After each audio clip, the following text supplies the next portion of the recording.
कि हम मुस्लिम समाज मोदी क्या उसके बाप से भी नहीं डरते हैं, तो दोबारा हमें मोदी और बीजेपी से डराने की कोशिश मत करना।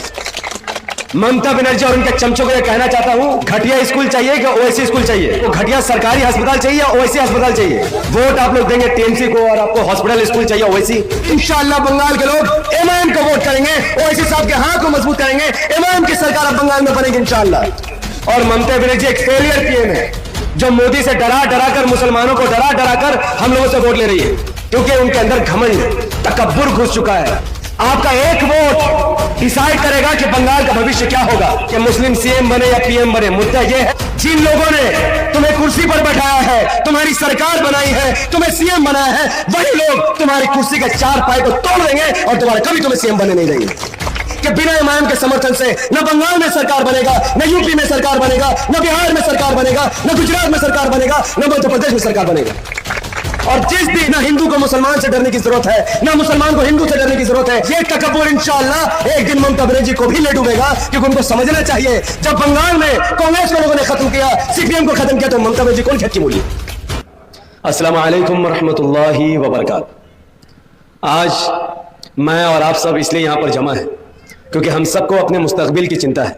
क्योंकि 15 साल से जो तृणमूल कांग्रेस की सरकार बंगाल पर राज कर रही है, उसने सिर्फ बंगाल को ही बर्बाद नहीं किया है, बल्कि स्पेशली पश्चिम बंगाल के अंदर रहने वाले मुस्लिम समाज को बर्बाद कर दिया। ना अच्छा स्कूल दिया, ना कॉलेज दिया, ना हॉस्पिटल दिया, ना इंस्टीट्यूट, और रोजगार तक नहीं दिया। ममता बनर्जी ने कहा था मुसलमानों को रिजर्वेशन देंगे, वो भी उन्होंने नहीं कहा। चलो ठीक है, तुमने स्कूल नहीं दिया, कॉलेज नहीं दिया, हॉस्पिटल नहीं दिया, यहां के लोग बाहर जाकर रोजगार करते हैं, घर से दूर, माँ बाप से दूर, बाल बच्चों से दूर, बीवी से दूर, क्योंकि ममता बनर्जी ने रोजगार नहीं दिया। लेकिन वक्फ बिल का तो बहुत बड़ा मुद्दा है। वक्फ की जमीन, कब्रिस्तान की जमीन, मस्जिद की जमीन, मदरसा की जमीन को बचाना, और इसकी जिम्मेदारी सबसे ज्यादा ममता बनर्जी की थी, क्योंकि ममता बनर्जी को आप सब एक तरफा वोट करते हैं। लेकिन ममता बनर्जी वक्फ बिल का विरोध करने की जगह वो विरोध करने वाले को धमकी दे रही है, और यह बहुत टेंशन वाली बात है। अब मैं आपसे कुछ सवाल पूछूंगा जिसका जवाब आपको देना पड़ेगा, जिससे पता चलेगा यह कौम मुर्दा है कि जिंदा है। आप सब मुझे बताइए, क्या आपको घटिया स्कूल चाहिए कि ओवैसी स्कूल चाहिए? थोड़ा जोर से बोलिए आवाज में। घटिया स्कूल चाहिए कि ओवैसी स्कूल चाहिए? आपको घटिया सरकारी अस्पताल चाहिए या ओवैसी अस्पताल चाहिए? आपको यहां पर खंडर वाला इंस्टीट्यूट चाहिए या ओवैसी इंस्टीट्यूट चाहिए? तो अगर आपको अच्छा स्कूल चाहिए, जैसा स्कूल हैदराबाद में असदुद्दीन ओवैसी साहब ने बनाया है, तो वो कैसे बने? अगर आपको अच्छा हॉस्पिटल चाहिए, जैसा हैदराबाद में ओवैसी साहब ने बनाया, तो वो आपको कैसे मिलेगा? वोट आप लोग देंगे टीएमसी को और आपको हॉस्पिटल स्कूल चाहिए ओवैसी, तो ये कैसे होगा? उसके लिए आपको वोट करना पड़ेगा। जब तक आप सरकार से सवाल नहीं पूछ लेते, जब तक आप सरकार के आंख में आंख डाल के अपना हक नहीं मांग लेते, इमाम को वोट देकर टीएमसी को उसकी औकात नहीं दिखा देते, तब तक आपको अच्छा स्कूल, कॉलेज, हॉस्पिटल नहीं मिल सकता है। याद रखिए, जैसे 15 साल से ममता बनर्जी बीजेपी से डरा डरा कर, मुसलमानों से वोट ले लेकर वो सीएम बन रही है और सरकार बना रही है, अगर आज आप सब नहीं जागे, अपने अंदर के ईमान, हिम्मत, जज्बात को नहीं जगाया, और बार बार बीजेपी से डर कर, डरा कर ममता बनर्जी और टीएमसी को वोट देते रहे हैं, तो जैसा आज स्कूल, कॉलेज, हॉस्पिटल की कमी से आप जूझ रहे हैं, आपकी नस्ल भी इस कमी से जूझेगी। जैसा आप गुलामी कर रहे हैं, आपकी नस्ल भी गुलामी करेगी। तो आपको गुलामी करना है या फिर आजाद रहना है? आपके नस्ल को गुलाम बनाना है या आजाद रखना है, ये आपको चुनना पड़ेगा। आप बंगाल में रहते हैं, मैं भी बंगाल में रहता हूं। आप सबसे गुजारिश है कि आप लोग आइए, कुर्सी में बैठिए, कुर्सी को भरिए। आपकी बात सिर्फ यहां तक नहीं रहेगी। ये जो प्रोग्राम चल रहा है, पूरे भारत और दुनिया के कई ऐसे कंट्री है जो इस वीडियो को देखेंगे, तो बराए मेहरबानी आप आइए और बैठिए। तो मुद्दा हमारा ये नहीं है कि मुस्लिम सीएम बने या पीएम बने, मुद्दा यह है कि जिसको हम लोग वोट दे रहे हैं वो हमें रोजगार दे रहा है या नहीं दे रहा है। और ममता बनर्जी एक फेलियर पीएम है जो मोदी से डरा डरा कर, मुसलमानों को डरा डरा कर हम लोगों से वोट ले रही है। तो मैं आप सबके लिए, आप सबकी आवाज बनते हुए ममता बनर्जी और उनके चमचों को यह कहना चाहता हूं कि हम मुस्लिम समाज मोदी क्या उसके बाप से भी नहीं डरते हैं, तो दोबारा हमें मोदी और बीजेपी से डराने की कोशिश मत करना। हम एक अल्लाह को मानने वाले लोग हैं। ममता बनर्जी को पहला बार जब बंगाल के लोगों ने वोट किया, तो मोदी को हराने के लिए वोट नहीं किया था, तब बंगाल में कोई बीजेपी की सरकार नहीं थी, बंगाल में सीपीएम की सरकार थी। लोग सीपीएम से पक गए थे, ऊंच गए थे। और ममता बनर्जी ने क्या कहा था कि वह मुस्लिम समाज को 14% रिजर्वेशन देंगे। तो जो गांव में रहने वाले लोग हैं, जो शहर में रहने वाले लोग हैं, जो महाराष्ट्र में जाकर काम करते हैं, गुजरात में जाकर काम करते हैं, हरियाणा में जाकर काम करते हैं, उनको लगा कि ममता बनर्जी अब बंगाल के लोगों को रोजगार देंगी और हम अब अपने परिवार को छोड़कर दूसरे किसी राज्य में धक्का नहीं खाएंगे।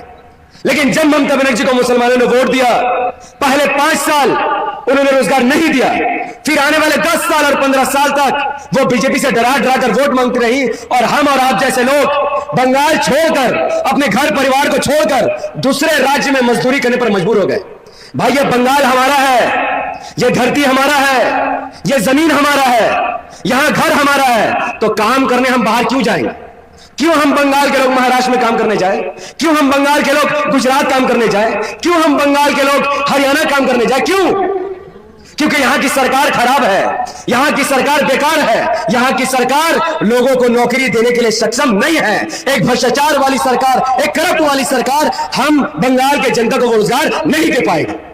तो अब 15 साल के इंतजार के बाद जब बंगाल के लोगों ने देख लिया कि ममता हो या मोदी हो, कांग्रेस हो या सीपीएम हो या दिगर कोई पार्टी हो, वो बंगाल को रोजगार नहीं दे पा रहे हैं, लिहाजा अब आने वाले जो भी इलेक्शन होगा, चाहे वो विधानसभा हो या लोकसभा हो या पार्षद इलेक्शन हो, हर इलेक्शन में इंशाअल्लाह बंगाल के लोग एमआईएम को वोट करेंगे, ओवैसी साहब के हाथ को मजबूत करेंगे, एमआईएम की सरकार अब बंगाल में बनेगी इंशाअल्लाह। और जिस दिन भारत में, बंगाल में हिंदू और मुसलमानों ने मिलकर एमआईएम को वोट किया, एमआईएम को 100 विधायक अगर जिता कर दे दिए, तो यकीन मानो बंगाल के 30-32 डिस्ट्रिक्ट में ऐसे हालात पैदा होंगे, इतने रोजगार मिलेंगे, इतना फैक्ट्री खुलेंगी, इतना जॉब मिलेगा कि फिर कभी कोई इंसान अपने माँ बाप को छोड़कर दूसरे राज्यों में काम करने पर मजबूर इंशाअल्लाह नहीं होगा। उसके लिए आप सबको मदद करने की जरूरत है। आपका एक वोट डिसाइड करेगा कि बंगाल का भविष्य क्या होगा। अगर इस बार भी आपने टीएमसी को वोट किया तो फिर से आपको बाहर काम करना पड़ेगा। अगर बीजेपी को वोट किया तो जैसा गुजरात, हरियाणा, मध्य प्रदेश बर्बाद है, वैसा बंगाल भी बर्बाद हो जाएगा। सीपीएम को वोट किया तो सीपीएम ने क्या कुछ किया है वो हम सब ने देखा है। कांग्रेस को वोट किया तो कांग्रेस से बड़ा मुसलमानों का दुश्मन कोई पार्टी नहीं। एमआईएम इकलौती ऐसी पार्टी है जो धर्म के नाम पर नहीं बल्कि कर्म के नाम पर आपसे वोट मांग रही है, संविधान के नाम पर आपसे वोट मांग रही है, स्कूल, कॉलेज, हॉस्पिटल, इंस्टीट्यूट के नाम पर वोट मांग रही है। और आज जो लोग इस वीडियो को देख रहे हैं, जहां तक इस वीडियो को शेयर किया जाएगा, और अगर ममता बनर्जी और उनके चेले चपाटे अगर इस वीडियो को देख रहे हैं तो सुनो, 8 महीने बाकी है बंगाल में इलेक्शन होने के, 8 महीने। इन 8 महीनों में अगर तृणमूल कांग्रेस की सरकार ने, ममता बनर्जी की सरकार ने लोगों को रोजगार नहीं दिया और इंग्लिश मीडियम स्कूल गांव गांव में नहीं खोले, तो याद रखो, जिन लोगों ने तुम्हें कुर्सी पर बैठाया है, तुम्हारी सरकार बनाई है, तुम्हें सीएम बनाया है, वही लोग तुम्हारी कुर्सी के 4 पाए को तोड़ देंगे और दोबारा कभी तुम्हें सीएम बनने नहीं देंगे। बहुत हो गई धर्म की राजनीति, देश बर्बाद हो रहा है। भारतीय जनता पार्टी हिंदुओं को मुसलमानों से डरा रहा है, ममता बनर्जी की सरकार मुसलमानों को हिंदुओं से डरा रही है। और हम एमआईएम के लोग कहते हैं ना हिंदू को मुसलमान से डरने की जरूरत है, ना मुसलमान को हिंदू से डरने की जरूरत है। खतरे में ना हिंदू है ना मुसलमान है, बल्कि खतरे में सिर्फ और सिर्फ संविधान है। और उस संविधान को बचाने के लिए हम एमआईएम के लोग पूरे भारत में, पूरे बंगाल में गली गली कुचे कुचे में फिर रहे हैं। और मुझे उम्मीद है इंशाअल्लाह भारत हो या बंगाल हो या बिहार हो या यूपी हो, इंशाअल्लाह एआईएमआईएम के झंडे तले एक इनकलाब उभरेगा, एक भीड़ आएगी, एक जमात उभरेगी और ऐसा वोट एमआईएम को पड़ेगा, ऐसी ताकत एमआईएम को पड़ेगी कि बिना एमआईएम के समर्थन से न बंगाल में सरकार बनेगा, न यूपी में सरकार बनेगा, न बिहार में सरकार बनेगा, न गुजरात में सरकार बनेगा, न मध्य प्रदेश में सरकार बनेगा। और जिस दिन हमारे समर्थन से सरकार बनेगी, उस दिन जो तेलंगाना में जैसा सरकार चलती है वैसे ही सरकार बंगाल में चलेगा। तेलंगाना में एमआईएम के कितने विधायक है भाई? 7, 1 सांसद, 7 विधायक और 40 कॉर्पोरेटर। सरकार कांग्रेस की है लेकिन मनमानी एमआईएम की चलती है। सरकार कांग्रेस की, सीएम कांग्रेस का, लेकिन बात एमआईएम की मानी जाती है। लेकिन बंगाल में एमआईएम के ना होने की वजह से ममता बनर्जी जो चाहे वो करती है, जैसा चाहे वैसा बयान देती है। कभी कहती है कि नहीं यहां पर वक्फ का आंदोलन नहीं होगा, वक्फ का आंदोलन होगा तो उसका सबसे बड़ा दुश्मन मैं हूं, आंदोलन करना है तो दिल्ली जाकर करो। ऐसा बयान वो क्यों दे रही है? क्योंकि उनके अंदर घमंड, तकब्बुर घुस चुका है। वो तकब्बुर जो फिरौन को ले डूबा, जो नमरूद को ले डूबा, जो अबू जहल को ले डूबा, ये तकब्बुर इंशाअल्लाह एक दिन ममता बनर्जी को भी ले डूबेगा। क्योंकि उनको समझना चाहिए, जब बंगाल में कांग्रेस को लोगों ने खत्म किया, सीपीएम को खत्म किया, तो ममता बनर्जी कौन खेत की मूली है? आप लोग इमाम का साथ दीजिए, धर्म के नाम पर नहीं, कर्म के नाम पर साथ दीजिए। अगर आपको इंग्लिश मीडियम स्कूल चाहिए तो इमाम को वोट कीजिए। अगर आपको प्राइवेट हॉस्पिटल से अच्छा हॉस्पिटल, सरकारी हॉस्पिटल चाहिए तो इमाम को वोट दीजिए। इंस्टीट्यूट चाहिए तो इमाम को वोट दीजिए। रोजगार चाहिए तो इमाम को वोट दीजिए। अच्छे सड़क चाहिए तो इमाम को वोट दीजिए। अच्छा पानी बिजली चाहिए, इमाम को वोट कीजिए। और अगर इमाम को वोट नहीं करेंगे तो 70 साल में जैसे कांग्रेस, टीएमसी, बीजेपी ने मिलकर हमारी नस्ल को बर्बाद किया है, खत्म किया है, हमारी नस्ल को जाहिल बना दिया, आने वाले 70 सालों में वो आपकी नस्लों को जाहिल बना देंगे। तो क्या आप अपनी नस्लों को जाहिल बनते हुए देखना चाहते हैं, या फिर अपने नस्लों को आप डॉक्टर, इंजीनियर बनते हुए देखना चाहते हैं? तो अपने बच्चों को डॉक्टर बनाने के लिए इमाम का साथ दीजिए, अपने बच्चों को इंजीनियर बनाने के लिए इमाम का साथ दीजिए, अपने बच्चों को साइंटिस्ट बनाने के लिए इमाम का साथ दीजिए। क्योंकि जब तक स्कूल, कॉलेज, हॉस्पिटल नहीं खुलेगा तो आपके बच्चे डॉक्टर, इंजीनियर कैसे बनेंगे? इसीलिए ये जो ममता बनर्जी की सरकार है, इन्होंने सरकारी स्कूल की हालत खराब करके रखे हैं ताकि कोई भी बच्चा अच्छा पढ़ाई ना कर सके और डॉक्टर, इंजीनियर नहीं बन सके। तो ये आते हैं बीजेपी से डराने, हम आए हैं स्कूल, कॉलेज, हॉस्पिटल दिलवाने। फैसला आपका है। मुझे उम्मीद है मैंने जो पैगाम आप तक पहुंचाने की कोशिश की है वो आप तक इंशाल्लाह पहुंच गई होगी, और अल्लाह चाहेगा तो यह पैगाम करोड़ों लोगों तक इंशाल्लाह सोशल मीडिया के माध्यम से भी पहुंचेगा। मैं अपनी बात ये खत्म करता हूं।